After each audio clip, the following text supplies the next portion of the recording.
Perdón, Jessy, ¿el doctor te leyó? No. ¿Pero tú le dijiste temprano? Wow. Temprano, no. ¿A qué hora le dijiste? Hace como 15 minutos. Ah, es que no le habíamos dicho más temprano. ¿Lo llamaste? No, le escribí. Mm.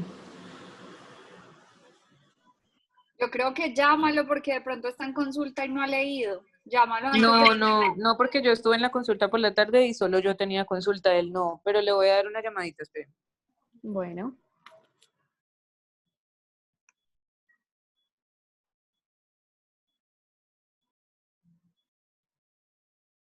listo. Entonces, vamos a hablar hoy de la retinopatía de la prematuridad. Este es el contenido de la charla. Inicialmente vamos a hablar sobre algunas generalidades sobre el tema. Vamos a proseguir con la vascularización retiniana. Vamos a hablar un poco de fisiopatología, la clasificación, el tamizaje, cómo se debe realizar y las conclusiones respecto al tema. Entonces, estas son algunas generalidades. Fue descrito por primera vez en 1942 por Terry, quien acuñó el término fibroplasia retroalental para referirse a la enfermedad.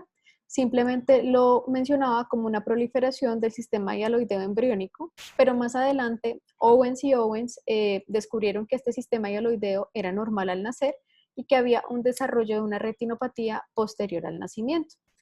En 1950 descubrieron la asociación con oxígeno suplementario en las salas de recién nacidos a niños que empezaban a tener, pues digamos, alteraciones en su fondo de ojo, para lo cual iniciaron la reducción del aporte de oxígeno y notaron que había una disminución en la incidencia de ROP.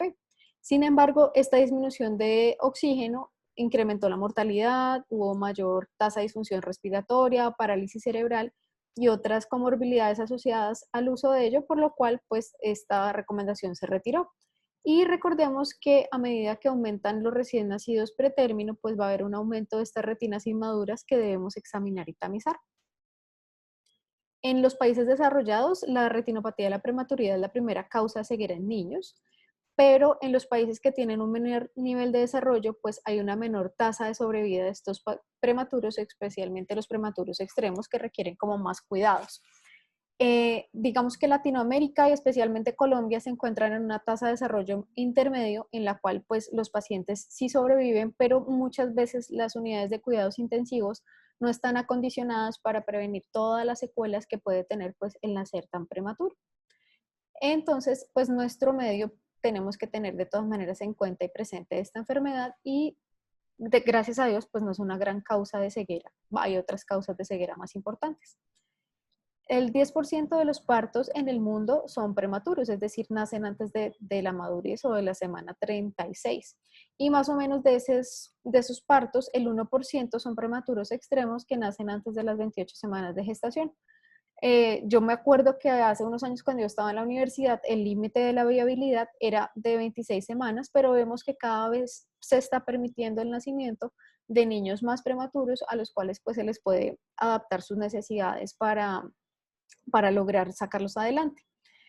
La severidad y la incidencia de la retinopatía no tiene que ver tanto con la cantidad de oxígeno que se administra en este periodo, sino con la duración de esa suplementación de oxígeno a altas tasas. Entonces, pues se ha dicho que se debe mantener una saturación objetivo entre un 85 y un 89% para mejorar la ROP, pero sin embargo, como lo habíamos mencionado antes, es peor para la supervivencia de estos niños, por lo cual se recomienda una saturación objetivo de entre 89 y 95%.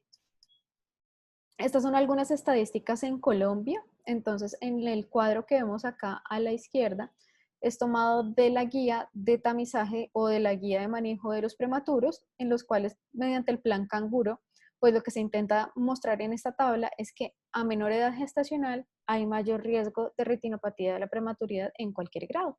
Vemos que estos pacientes que nacen menos de 31 semanas tienen un 34% de chance de tener cualquier tipo de retinopatía y en estos pacientes pretérmino pues tienen una ROP que amenaza la visión más frecuentemente que si nacen un poco más grandes.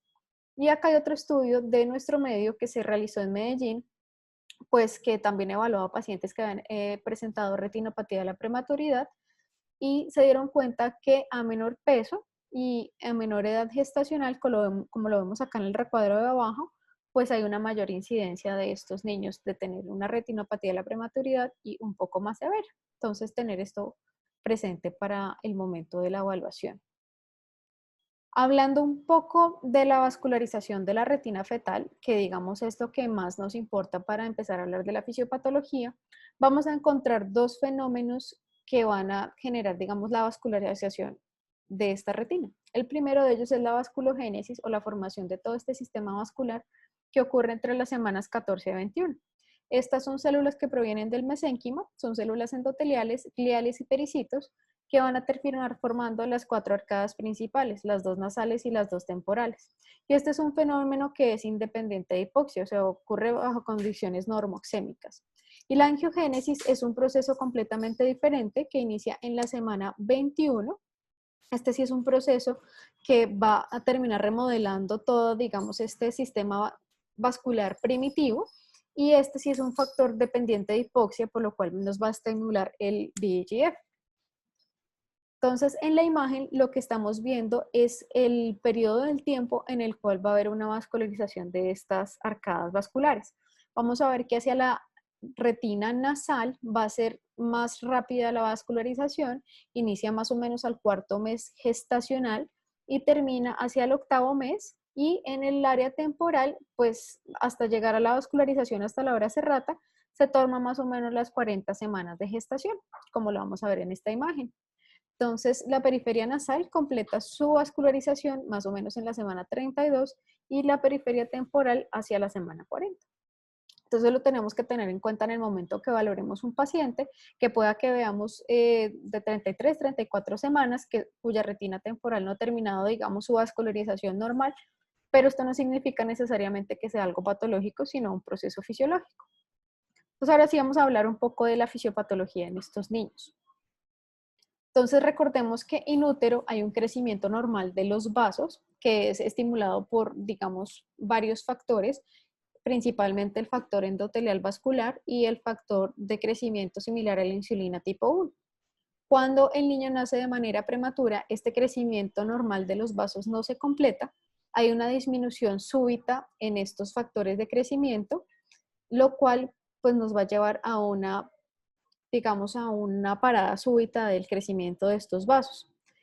Si nosotros no hacemos nada para que estos vasos, digamos, continúen su crecimiento normal, pues vamos a tener o vamos a continuar teniendo un proceso de neovascularización que es mediado por el factor de crecimiento vascular endotelial, el factor de crecimiento similar a la insulina, y pues ocurren condiciones de hipoxia donde hay un incremento del metabolismo.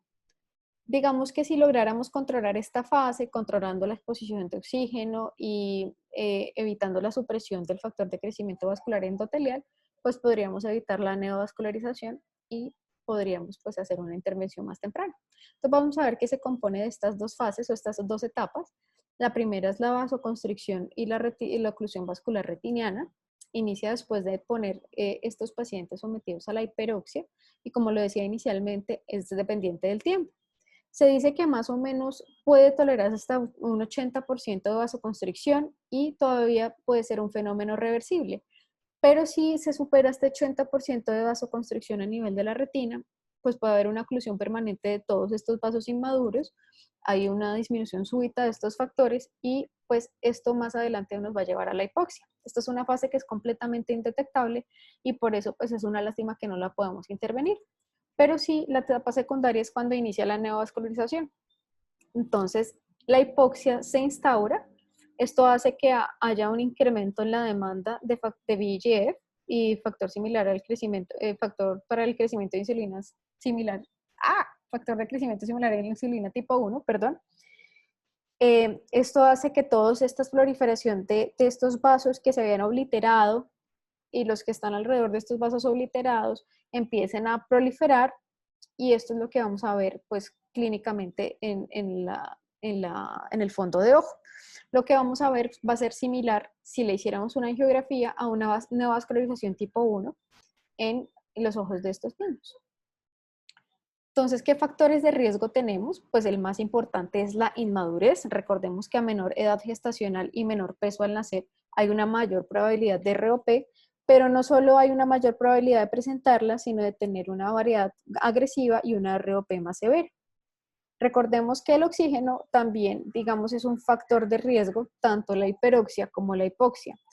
Entonces, la ideal es tener una saturación de oxígeno, como lo habíamos mencionado anteriormente, entre 89 y 95%, pero si son prematuros extremos, tienen una demanda metabólica de oxígeno un poco mayor, y en esto sí tenemos que tener manejar unos valores de saturación un poco más altos.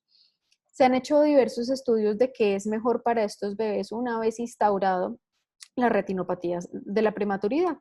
Y Shewix hizo este estudio en el cual decía que era mejor una leve hiperoxia que la hipoxia. Entonces, ¿qué hacía? Estos pacientes que ya se les había diagnosticado una ROP, se les volvía a iniciar un aporte de oxígeno significativo y en sus estudios él decía que había una mejoría y al parecer una regresión de la ROP.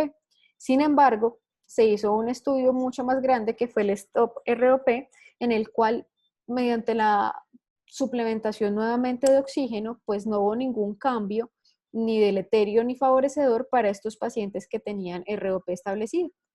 Y hay otros factores en los cuales no se ha podido establecer una relación causal directa para la presentación de la ROP, como la sepsis neonatal, la presencia, digamos, de enterocolitis necrotizante, complicaciones de la madre, entre otras, pero como les digo, pues no tienen una relación causal directa. Sin embargo, hay que tenerlas en cuenta a la hora de evaluar estos pacientes.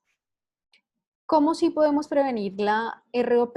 Digamos que no es una, por decirlo así, es una línea muy fina y muy delgada a la hora de nacer estos pacientes y a la hora de reanimarlos. Entonces, lo ideal sería hacer una reanimación con ventilación de presión positiva, con niveles bajos de oxígeno, con saturación similar a la del ambiente. Vemos ahí en la diapositiva que es entre el 21 y el 30%, y mantener un monitoreo constante de la saturación arterial de oxígeno. Eso pues no va a ser tan fácil, pero se recomienda que en sala de parto digamos, sea un ascenso escalonado de esa saturación de oxígeno, que empezará alrededor del 70 al 75% en los primeros 3 minutos de vida, y una vez se completen los primeros 10 minutos, pues se incremente ese aporte progresivamente hasta completar 95% de oxigenación. La idea es no llevar a estos pacientes nunca a una 100% de oxigenación, así tengan pues una intubación orotraqueal. Vamos a ver que va a ser un poco más difícil de manejar cuando ya tenemos un acceso de vía aérea definitivo. Y este ajuste, digamos, debe hacerse por lo menos cada 90 segundos si el paciente requiere más o menos oxigenación. Y hemos visto, o se ha visto, que también hay una reducción del riesgo de ROP. Estos pacientes que reciben alimentación enteral con leche humana, no necesariamente tiene que haber una lactancia. Recordemos que en estos prematuros pues no hay un reflejo de succión, pero sí se puede hacer mediante una sonda nasogástrica, orogástrica. Se puede también suplementar con lactoferrina oral, vitamina E, inositol, y el uso de omega 3 también se ha visto que puede ayudar a prevenir la retinopatía en estos pacientes. Entonces, si vemos un paciente pretérmino que puede llegar a tener una de estas alteraciones, pues es importante conocer cómo es la clasificación de la enfermedad. Entonces, esta es una clasificación que se hizo a nivel mundial para intentar, pues, como hablar el mismo idioma, la cual tiene en cuenta digamos, tres cosas principalmente. La localización, vamos a hablar ahorita de las zonas en las cuales se puede presentar, la extensión, que se mide en horas del reloj, la severidad, que va de 1 a 5, y siempre que tengamos la presencia de un paciente con retinopatía de la prematuridad, vamos a denominar el estadio de mayor severidad, y otras consideraciones como la enfermedad plus-prepus y la agresiva posterior, que ahorita les voy a explicar un poco más. Entonces, como vemos en la imagen, acá vamos a hablar de las zonas. La zona 1 es la zona que involucra el disco óptico y la fóvea, y su radio es el doble de la distancia del disco óptico a la fóvea. Y esta es, digamos, la zona donde se realiza la primera vascularización. La zona 2 va desde la hora serrata a una distancia, de la hora serrata nasal, perdón, a una distancia equivalente hacia la zona temporal. Y la zona 3 es desde el límite de la zona 2 hacia la hora serrata temporal. Entonces, para repetirlo otra vez, zona 1, disco óptico y fobia, lo vamos a ver fácilmente con el lente de 28 ubicando en el centro el disco óptico. Zona 2, la zona que envuelve la zona 1 hasta llegar a la hora serrata nasal. Y zona 3, cuando se completa la hora serrata temporal. Eso para cada ojo. Esta es una fotografía de un fondo de ojo normal, de un recién nacido pretérmino, donde no hay, digamos, ningún cambio importante respecto a la vascularización. Vemos es que estos vasos que vienen en las arcadas temporales llegan a un punto donde no los podemos identificar más. Y simplemente es que no ha completado la vascularización de esta zona. Entonces estaríamos hablando que estaría completando la vascularización de la zona 2. Si encontráramos detenido este nivel más cerca a la fobia, pues estaríamos hablando de una vascularización de la zona 1, perdón, sin ver como cambios patológicos en este patrón. Entonces, ya hablando de las etapas o de los estadios de la retinopatía de la prematuridad, recordemos que son 5. Los 3 primeros son etapas, los 2 últimos son desprendimientos de retina asociados a la enfermedad. Entonces, la etapa 1 se denomina la línea de demarcación y es el primer signo oftalmoscópico de retinopatía de la prematuridad. Como lo vemos acá en la imagen, que está denotado por las líneas, por las flechas blancas, es una línea blanca, generalmente plana, que separa la retina avascular que está más anterior de la retina, de la retina vascularizada que está en la zona posterior. Está siempre dentro del plano de la retina, es decir, no lo vamos a ver elevado. Y lo que vamos a hacer para identificarlo es seguir la ramificación normal de la arcada. Entonces vamos a seguir, en este caso, la arcada que es nasal, hasta encontrarnos con esta línea demarcatoria. Generalmente vamos a encontrarlo plano o lo podemos encontrar como en esta imagen también un poco más asalmonado, no se va a ver tan marcada la línea. Y en general pueden progresar a la etapa 2 o pueden presentar una regresión. Entonces, pues es importante pues, iniciar con la identificación de esta primera zona, esta primera etapa, perdón.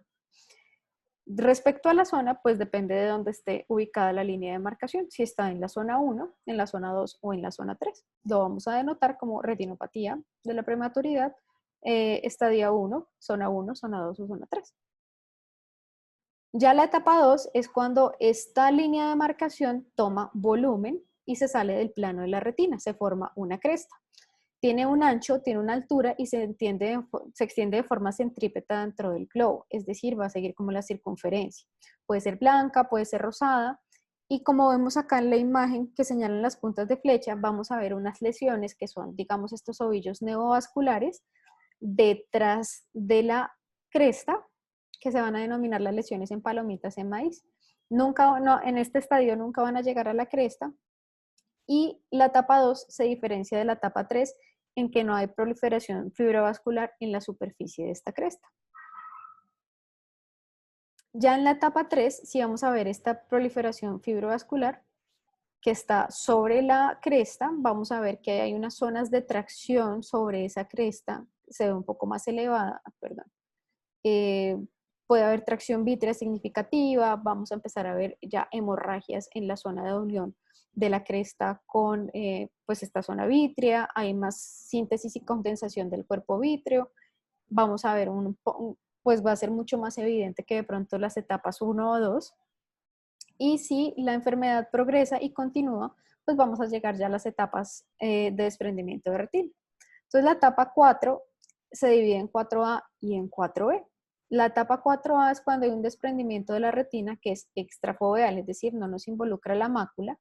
Puede ser circunferencial, puede ser en una zona, digamos, localizada, y generalmente ahí donde estamos viendo ese desprendimiento de retina, pudo pues haber antecedido una lesión en estadio 3. Puede estar elevada sencillamente o se puede ver pues casi toda la retina en 360 desprendida, recordemos, sin afectar el área macular. El pronóstico visual de estos pacientes es relativamente bueno porque pues no hay un compromiso macular, pero si el desprendimiento de retina progresa y ya no se involucra la mácula, pues estamos hablando de una etapa 4B. Lo que pues también es característico de esta estadio es que ya hay un mal pronóstico visual porque hay un involucramiento o se involucra la mácula. Generalmente empiezan a ver estas zonas de tracción desde el disco, desde la mácula hacia las zonas 2 y 3, lo que se denomina el dragging disc o el drag mácula. Y si continúa la progresión, pues vamos a tener ya la etapa 5, que es el desprendimiento total de retina. Puede ser en todas sus formas y variedades, en embudos abiertos, anteriores, posteriores, cerrados, cilíndricos, o puede haber, digamos, un desprendimiento total retrolental, que pues fue lo que hizo que Terry acuñara el término de fibroplasia retrolental inicialmente. Entonces ya digamos cuando estamos en este estadio, pues ya no hay nada que hacer por ese ojito. Eso respecto a la clasificación al estadio. ¿Hasta aquí alguna pregunta, alguna duda? Bueno, Súper claro. vale. Gracias. De la enfermedad plus y preplus, digamos que son formas más floridas de ROP, en la cual vamos a ver una dilatación venosa y una tortuosidad arteriolar importante. Si esta dilatación y esta tortuosidad avanzan o continúan en su desarrollo, pues vamos a ver una incompetencia vascular progresiva que se va a traducir en una congestión vascular del iris, neovascularización, haze vítreo, y para denominarla o demarcarla lo que hacemos es agregar un signo positivo al número de la etapa de ROP. Entonces, por ejemplo, vamos a tener un paciente con estadio 3 en zona 2, plus le ponemos un signo más. Y tiene que estar presente en por lo menos 2 cuadrantes, tiene que estar presente en por lo menos 2 cuadrantes para poderse denominar enfermedad plus. Es un signo clave de peor pronóstico que nos obliga a hacerle un seguimiento mucho más estricto a estos pacientes. Y en el año 2005 se acuñó el término preplus como una tortuosidad arteriolar anormal, una dilatación venosa anormal en el polo posterior, que era insuficiente para el diagnóstico de enfermedad plus.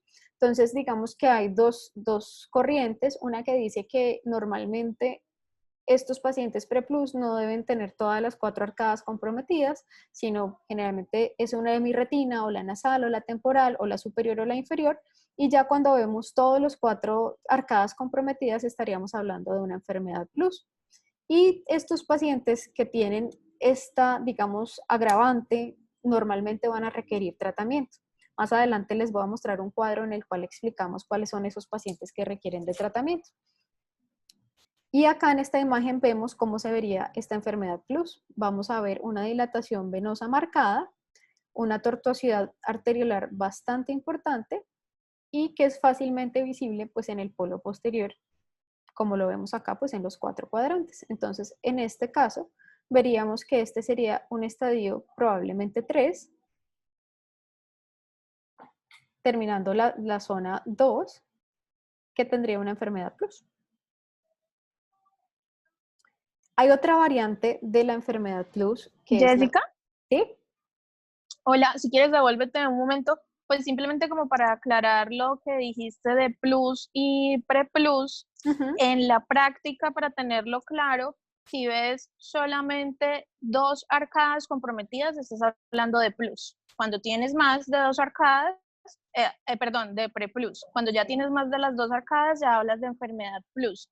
Y ahí en la foto que estás mostrando realmente está empezando zona 2. Zona 2. Empezando, no terminando la zona 2, porque ahí estás Perdón. realmente al lado de la fobia. Sí, tienes toda la razón. Entonces digamos que eso nos da también un contexto de decir, bueno, estamos casi en zona 1. ¿Sí? Listo. Y ya. Muchas ¿Listo? gracias. Tranqui. Entonces, como les estaba mencionando, pues hay una variante un poco más preocupante que es la agresiva posterior, también que se acuñó el término en 2005, es una forma grave y poco común, mucho más frecuente en prematuros extremos, compromete la zona 1 o la zona posterior 2 o iniciando la zona 2, que es una enfermedad plus marcada con un área de neovascularización que se ve aparentemente inocua, es decir, no está elevada, no hay zonas de tracción, que se ve en la unión de la retina vascular y vascular, pero que realmente lo que nos está diciendo es que es una enfermedad que pues es muy agresiva y que requiere tratamiento urgente. Como lo vemos acá en la foto, pues vemos lo que habíamos visto en las diapositivas anteriores, la tortuosidad vascular, la dilatación venosa, y si vemos acá en donde hay una demarcación, digamos, de la retina avascular, pues digamos, no se ve esa cresta, no se ve esa zona de tracción, pero sí está pues muy cerquita de la zona 1. Entonces el diagnóstico se hace en un solo examen. Digamos, ahorita les voy a explicar cómo se realiza el seguimiento y el tamizaje de estos pacientes, pero con un solo examen que veamos esta imagen, pues requiere tratamiento casi que inmediato. Y no necesariamente va a atravesar, digamos, todos los estadios, sino que pues puede pasar fácilmente de esta, digamos, esta imagen a un desprendimiento de retina. Entonces es muy importante tratarlas de manera casi que inmediata. Afortunadamente, el curso de esta enfermedad en la mayoría de los pacientes pueden tener una regresión espontánea. Se habla que más del 90% de los pacientes a los que se les ha detectado una ROP, pues tienen una regresión. ¿Y cómo vamos a ver esos signos de regresión? Pues el primero de ellos es una ausencia de progresión. Vemos un paciente que se le había detectado un estadio en alguna de las zonas pues, más anteriores, zona 2, zona 3, en el cual vemos disminución de las alteraciones vasculares en el polo posterior, hay una disminución de la congestión vascular, el estadio puede ir avanzando de zona, vamos a ver que a través de la cresta hay un crecimiento de esos vasos, se adelgazan, se aplanan y generalmente los pacientes que han tenido estadio 1 y 2 pueden tener no secuelas. Entonces, pues afortunadamente esa es la gran mayoría de los pacientes. Pero en algunos casos vamos a ver progresión, vamos a ver tracción y algunos van a terminar en desprendimiento de retina si no hacemos algo de manera oportuna. ¿Qué secuelas pueden tener estos? Jessy, señora, perdóname, si quieres devuélvete a la de agresiva posterior, un momentico. sí. Hay algo importante en la agresiva posterior, digamos que dentro de lo que tú misma dijiste, que como no está la línea, no está la cresta, no es muy evidente y además como tú estás viendo una retina que es inmadura, a veces es un poco difícil, no es tan claro como en la foto diferenciar la retina vascularizada de la retina avascular porque se ve también mucho la vasculatura coroidea. Entonces, una cosa muy importante que sí se puede ver en la foto que tú tienes, es que uno empieza a ver que los vasos, en vez de irse directamente hacia su cuadrante, se vuelven vasos que son circunferenciales y que a veces hasta uno ve que las arcadas terminan uniéndose en un círculo alrededor de la fovea. ¿Sí? Okay. Entonces eso es súper importante para también diagnosticar agresiva posterior, porque es una cosa pequeña que podemos ver simplemente desde el nervio óptico siguiendo el vaso, porque hay unos casos, como te digo, que es difícil diferenciar los vasos coroideos rojos debajo de los vasos de la retina y diferenciar hasta dónde es que ha llegado la vascularización normal de la retina. Entonces, digamos que en esa foto que tú tienes, aparte de la hemorragia que se ve temporal, ¿cierto? Se ve que hay unos vasos que se están volviendo circunferenciales y además una cosa que también se ve es que hay como una isla o digamos que no es completamente circular como se está formando la vascularización, sino que se extendió un poquito hacia la retina temporal y realmente hizo como un pico, una isla ahí como puedes ver de pronto en la fovea. No sé si puedes poner tu mouse ahí en la fovea. Eso ahí como parece una colita. Entonces, bueno, eso también es importante en las agresivas posteriores. Simplemente okay. Eso, para que lo tengan en cuenta. Vale, los vasos circunferenciales. Igual este que se ve acá también se estaría formando como un vaso circunferencial, ¿no? O Ajá, sea, que sí. tiene una regresión acá. Eso sí también. Ah, ok, listo. Gracias. No, con gusto. Entonces, como les mencionaba, todos estos pacientes son susceptibles de tener secuelas, dragging macular, cambios pigmentarios en el polo posterior, que no tengan una vascularización completa de la retina, tortuosidad vascular persistente, rectificación de los vasos, y también pueden tener alteraciones del segmento anterior, microcórnea, microftalmos, miopización, desplazamiento anterior del diafragma iridocristaliniano, pueden tener cámaras anteriores estrechas, pueden llegar a presentar glaucomas de muy difícil manejo, pueden tener también cataratas, descompensación corneal, ambliopía y estrabismo. Entonces, como vemos, son pacientes que requieren pues un abordaje integral que pues pueden parecer muy inocuos desde un principio, pero que es una enfermedad pues que requiere el manejo persistente. Entonces, el tamizaje en Colombia está, digamos, ordenado, está clasificado en las guías de atención al prematuro y esta información la saqué tal cual como está en esas guías. Entonces, según ellos, los criterios que tiene que tener un paciente para el tamizaje de retinopatía de la prematuridad es un paciente que haya nacido con menos de 31 semanas o menor a 1.800 gramos y menor a 1.800 gramos, que al cumplir las 31 semanas de edad gestacional corregida se les inicie digamos, su tamizaje. Sin embargo, vemos que en algunos casos, como nacen pues muy prematuros, se les inicia un tamizaje un poco temprano, generalmente a las 4 semanas de nacidos. Entonces, pues digamos que esto es lo que está en la guía como tal, pero en la práctica hacemos una pequeña variación de eso. También todos aquellos recién nacidos pretérminos que tengan una edad gestacional mayor a 31 semanas, se les debe hacer el tamizaje en las primeras 2 semanas de vida o antes de ser dados de alta. Y recién nacidos con peso al nacer entre 1.800 y 2.000 gramos que tengan algún factor de riesgo, oxigenoterapia, ventilación mecánica, desnutrición, sepsis, hemorragias intracraneanas, hipoxia, entre otros, pues también recordemos que, como dije inicialmente, son factores de riesgo que no tienen una relación causal directa, pero que pueden estar asociados con algunos de los procesos fisiopatológicos de la enfermedad y que requieren tamizaje. Y en algunos casos, decía en la guía, pacientes con peso mayor a 2.000 gramos a criterio médico, quizás sea también por la presencia de estos factores de riesgo. Entonces, señor. Perdón, y Angie, yo había leído en algún momento que las hemorragias intraventriculares secundarias a la matriz extragerminal se veía relacionado a veces a retinopatía y hay veces que se veía relacionado al tratamiento con anti-VEGF. Ahorita que lo mencionaste, no sé si ha habido algún otro estudio que se relacione a eso, porque el pronóstico de esos pacientes es muy mal. Pues lo mencionan como un factor, pero no, digamos, una relación causal directa, no vi más allá de eso, la verdad. Sí, yo realmente tampoco tengo conocimiento de una relación directa entre, tú estás preguntando, usar anti-VEGF en pacientes que han tenido hemorragias interventriculares, si está contraindicado, si está indicado, ¿eso es lo que estás preguntando?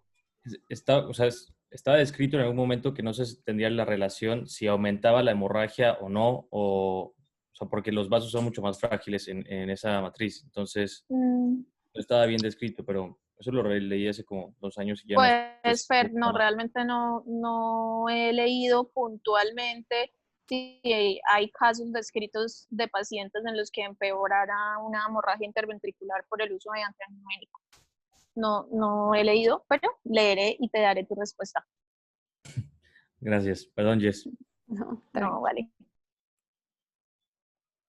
Entonces, respecto al seguimiento, recordemos que estos pacientes pues van a terminar su vascularización de la retina fuera del útero. Entonces tenemos que hacerles un seguimiento hasta que verifiquemos que esté vascularizada, digamos, la mayor parte de la retina. Entonces, si es un paciente que no tiene ROP, se le ha hecho su tamizaje. Bueno, y otra cosa importante es que si vemos un paciente inicialmente, le realizamos un examen de tamizaje, no le encontramos ningún signo de retinopatía de la prematuridad, la idea es valorarlo cada 2 o 3 semanas dependiendo del concepto médico hasta completar la vascularización de la zona 3. Y la idea es no dejar de ver estos pacientes hasta que completen las 37 semanas de edad gestacional corregida, que en teoría estaría pues acorde con la vascularización de la zona 3, sobre todo del área temporal. Pero si son pacientes con ROP, debemos hacerles pues el seguimiento. Si vemos que está avanzando, la idea es hacérselo pues de una manera más seguida. Más adelante les voy a mostrar la tablita como que resume esto. Pero si vemos que es un paciente que tiene 2 exámenes consecutivos, que tiene signos de regresión y que no tiene más de 45 semanas, que tiene menos de 45 semanas de edad gestacional, pues todavía no le podemos dar de alta. Pero si vemos que ya pues tiene sus signos de regresión y que ya pues ha completado 45 semanas de edad gestacional corregida, le podemos dar de alta del programa de tamizaje de ROP, pero son pacientes que van a requerir de seguimiento de por vida por las complicaciones que les había mencionado anteriormente.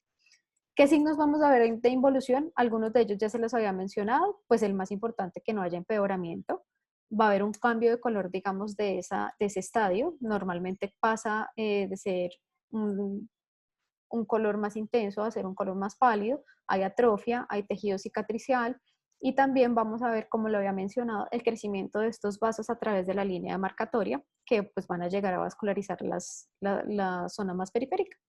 Y generalmente vamos a ver una resolución parcial o completa del estadio. Jess, tengo una pregunta. Dime.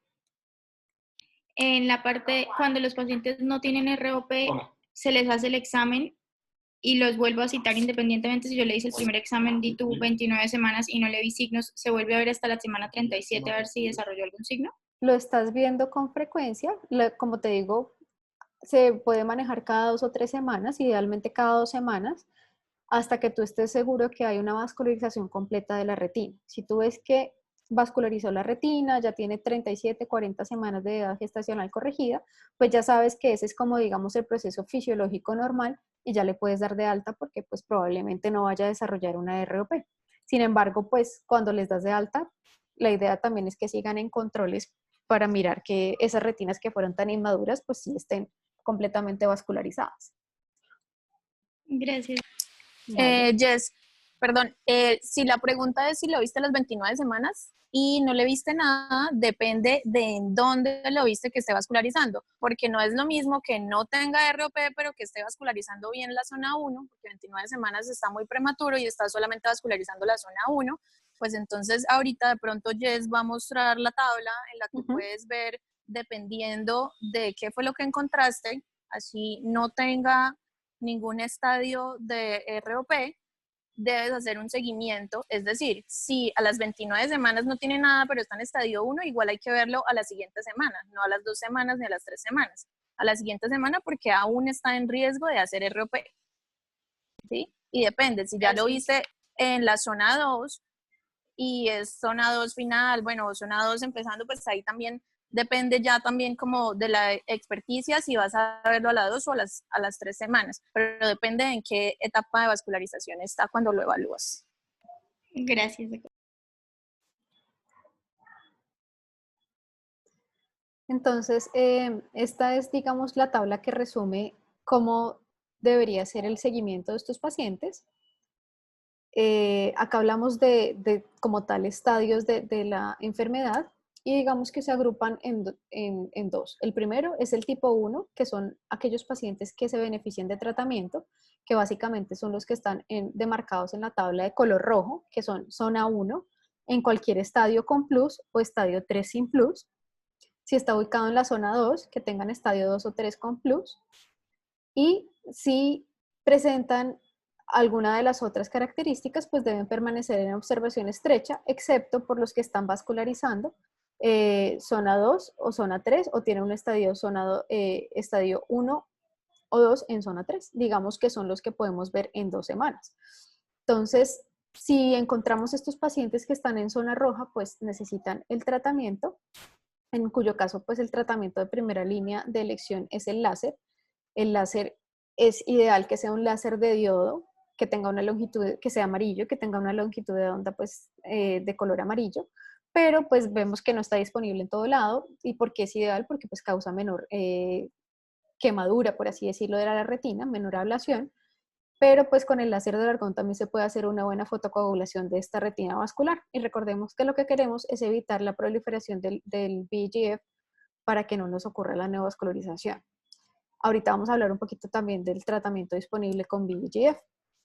Si es un paciente como les decía, que debe permanecer en observación estrecha, entonces ubiquémonos acá en la tabla. Es como la zona, digamos, anaranjadita y amarilla. Si está en zona 1 y tiene estadio 1 o 2 sin plus, pues es un paciente que debemos ver en 2 días, 3 días o en una semana. Y este está en zona 2 que tenga un estadio 1 o 2, perdón, sí, en estadio 1 con plus o estadio 2 o 3 sin plus, pues también los debemos estar examinando. Realmente, pues con los que nos podemos, entre comillas, tranquilizar son los que están en la tablita en verde. El tratamiento con anti-VEGF, digamos que por el mecanismo de acción, recordemos que pues lo que hacen es impedir lo que hacen los anti-VEGF, como su nombre lo dicen, es impedir la acción del factor de crecimiento endotelial vascular, evitando la remodelación de esos vasos inmaduros y la formación de nuevos vasos. Entonces, por el mecanismo de acción, como es similar a las demás retinopatías, pues son útiles en el tratamiento de la ROP. Sin embargo, por INVIMA y FDA no están aprobados para el tratamiento de ROP, es decir, su indicación como tal no es el tratamiento de ROP.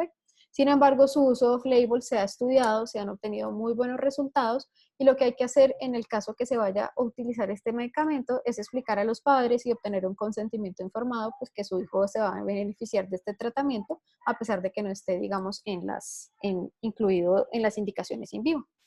Puede ser incluso una mejor alternativa en estos pacientes que tengan enfermedad agresiva posterior o que tengan una enfermedad en zona 1, debido a que pues no vamos a hacer una ablación digamos, de toda esa retina funcional que más adelante, pues si se vasculariza, va a ser una retina que le va a generar un beneficio al niño.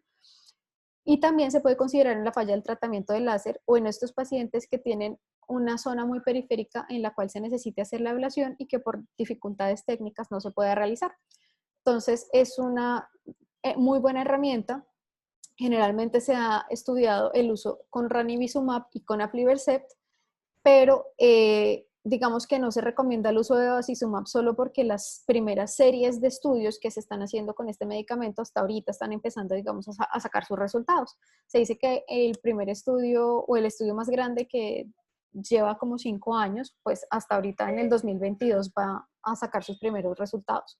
Entonces, no descartarlos, tenerlos presentes y recordar que son una buena alternativa de tratamiento. Entonces, ya para concluir un poco, recordemos que estos recién nacidos pretérmino, pues lo ideal es que tengan condiciones ideales de adaptación, de nacimiento, que su oxigenación sea ideal, que tengamos una buena suplementación, que tenga un acceso acorde al tamizaje que se recomienda en las guías, que tengan un acompañamiento por una persona especializada. En las guías dicen que tiene que ser un oftalmólogo, que tenga conocimiento de esto. El tamizaje se debe realizar con goticas, se deben hacer todas las medidas para que pues, el recién nacido no se vaya, o el prematuro no se vaya a incomodar.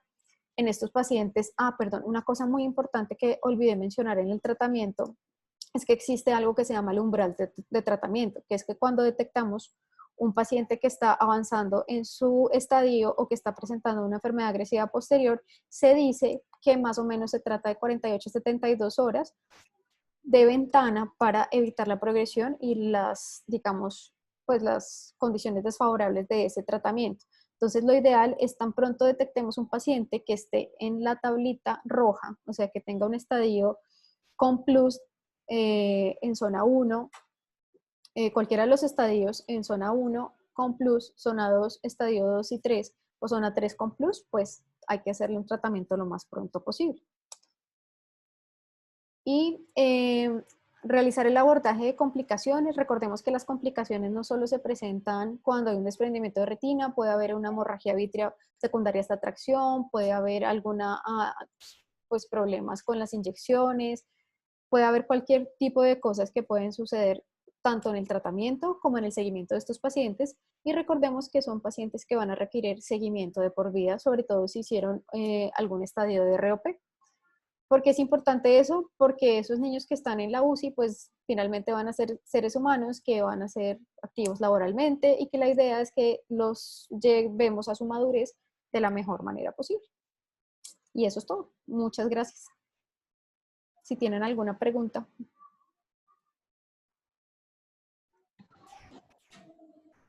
No, Jess, muchas gracias. Gracias a todos. Muchísimas gracias. Súper. Gracias, Jess, muy buena tu charla. Súper, Jess. Muchas gracias por la charla. A ti por tus aportes, muchas gracias. No, con mucho gusto. Bueno, nos estamos viendo. Que estén muy Bueno, que tengan buena noche. lo mismo.